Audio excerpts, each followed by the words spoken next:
हर खबर पर होगी आपकी पकड़। डाउनलोड कीजिए ABP live app.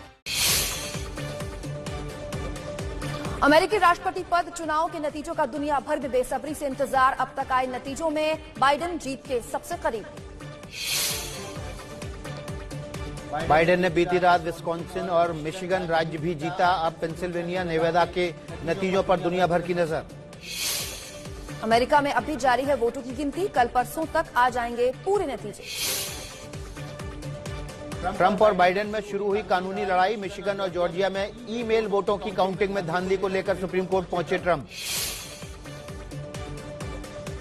Democratic party के उम्मीदवार जो बाइडेन ने दिया विजयी नेता जैसा भाषण। कहा, हम बहुमत से ज्यादा इलेक्टोरल कॉलेज जीतने की ओर हैं। बाइडेन ने दिलाया भरोसा, जीत के बाद रिपब्लिकन और डेमोक्रेट वाले राज्यों में कोई भेदभाव नहीं होगा। सभी मिलकर अमेरिका को आगे बढ़ाएंगे। अमेरिका में ट्रंप के समर्थकों और विरोधियों का प्रदर्शन जारी। ट्रंप विरोधी प्रदर्शनकारियों ने कैपिटल हिल के विरोध नारेबाजी की। कहा, दुनिया हमारी हरकतें देख रही है। चुनावी नतीजों के बाद हिंसा की आशंका को देखते हुए वॉशिंगटन से लेकर शिकागो तक बड़े बड़े शोरूम में सुरक्षा बढ़ाई।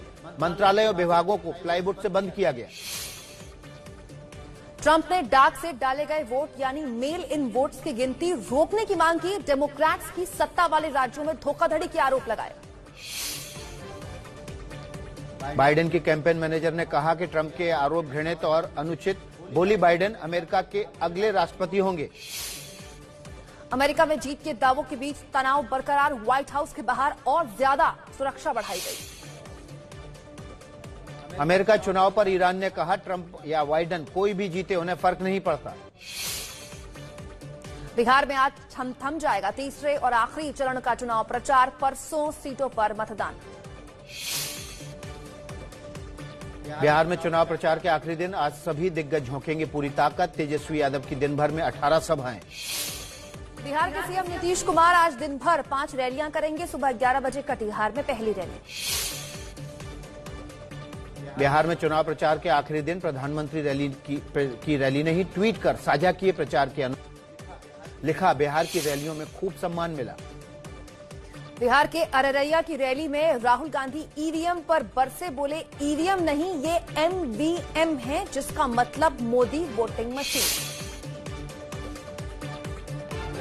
बिहार के सहरसा की रैली में यूपी के सीएम योगी का आरजेडी कांग्रेस पर हमला। कहा, अगर ये लोग सत्ता में आएंगे तो शाहीन बाग धरने जैसी अराजकता फैलाएंगे। केंद्रीय गृह राज्य मंत्री नित्यानंद राय का राहुल गांधी और तेजस्वी यादव पर निशाना। कहा, भारत के लोग अगर भारत माता की जय नहीं लगाएंगे तो क्या पाकिस्तान जिंदाबाद के नारे लगाएंगे। बिहार के मुजफ्फरपुर की रैली में रक्षा मंत्री राजनाथ सिंह का बयान। पाकिस्तान को इस बात को समझ लेना चाहिए कि पूरा पीओके भारत का था, आगे भी पीओके भारत का ही रहेगा। केंद्रीय मंत्री गिरिराज सिंह ने कहा, मस्जिद में हनुमान चालीसा पढ़ी जा रही है, वो क्रिया की प्रतिक्रिया है। बिहार में बनेगी एनडीए की सरकार। बिहार के समस्तीपुर में बदमाशों ने युवा क्रांतिकारी दल के प्रत्याशी संजय दास को गोली मारी। गंभीर रूप से जख्मी। 2 बाइक पर थे 4 से 5 बदमाश। बिहार के मधुबनी की रैली में जन अधिकार पार्टी के राष्ट्रीय अध्यक्ष पप्पू यादव के मंचलों को खुली चुनौती। बोले, मेरी लड़ाई है, यदि कोई लड़की को छेड़ते हुए पकड़ा गया तो पप्पू यादव जिंदा रहेगा या छेड़ने वाला जिंदा रहेगा। बिहार के कटिहार में नेताओं पर भड़का लोगों का गुस्सा। काराकाट से सांसद महाबली सिंह और MLC गुलाम रसूल बलियावी के मंच पर चप्पल जूते फेंके। बिहार के मधुबनी जिले के बेनीपट्टी विधानसभा में वोट मांगने पहुंचे अश्विनी चौबे और बीजेपी नेता दिनेश लाल यादव। निरहुआ की रैली में जमकर हंगामा। लोगों ने बैरिकेड्स तोड़ी, कुर्सियां चली, पुलिस ने लाठीचार्ज किया। बिहार के अररिया में रैली करने पहुंचे केंद्रीय मंत्री नित्यानंद राय पर फूटा लोगों का गुस्सा। भाषण के दौरान नीतीश कुमार के खिलाफ नारेबाजी हुई।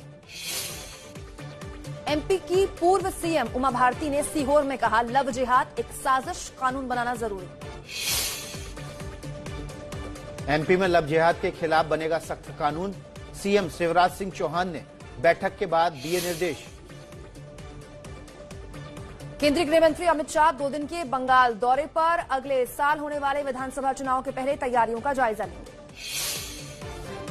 अमित शाह सुबह 11 बजे बांकुरा में बिरसा मुंडा की मूर्ति पर माल्यार्पण करेंगे। दोपहर में बांकुरा और पुरुलिया में कई कार्यक्रम। शाम को कोलकाता पहुंचेंगे। ममता बनर्जी सरकार के खिलाफ बीजेपी युवा मोर्चा का कोलकाता में प्रदर्शन, कानून व्यवस्था के मुद्दे पर घेरा। कई मुस्लिम संगठनों ने कोलकाता में अमित शाह की बंगाल यात्रा के खिलाफ प्रदर्शन किया, जमकर नारेबाजी। केजरीवाल ने माना दिल्ली में कोरोना की तीसरी लहर, लगातार दूसरे दिन 6,500 से ज्यादा नए केस। दिल्ली में कोरोना के बढ़ते केस को देखते हुए नया आइसोलेशन सेंटर केंद्रीय स्वास्थ्य मंत्री डॉक्टर हर्षवर्धन ने किया उद्घाटन। दिल्ली में प्रदूषण का स्तर बेहद खराब, सुबह से ज्यादातर इलाकों में धुंध की चादर। मौसम विभाग के मुताबिक दिल्ली में हवा की रफ्तार धीमी, जिससे प्रदूषण छंटने में लग सकता है वक्त। इंडिया गेट और राष्ट्रपति भवन धुंध की चादर में ढका, दिन में भी मौसम साफ होने की उम्मीद कम। दिल्ली के आनंद विहार इलाके में प्रदूषण से निपटने के लिए पानी का छिड़काव, आनंद विहार इलाके में सबसे ज्यादा प्रदूषण। हरियाणा के रोहतक में प्रशासन को समझाने बुझाने के बावजूद नहीं माने किसान, कई जगह जली पराली। प्रदूषण खतरनाक लेकिन बाज नहीं आ रहे किसान, यूपी के रायबरेली में खुलेआम जलाई जा रही है पराली। 3 और राफेल विमान फ्रांस से भारत पहुंचे, गुजरात के जामनगर एयरबेस पर लैंडिंग। सेना प्रमुख जनरल नरवाणे ने नेपाल के दौरे पर आज दूसरा दिन, नेपाली सेना देगी गार्ड ऑफ ऑनर, कल पशुपतिनाथ मंदिर के दर्शन करेंगे। नौसेना की पनडुब्बी रणविजय, शक्ति और शिवालिक ने बंगाल की खाड़ी में किए युद्धाभ्यास, अमेरिका, जापान और ऑस्ट्रेलिया की पनडुब्बियां भी हिस्सा ले रही हैं।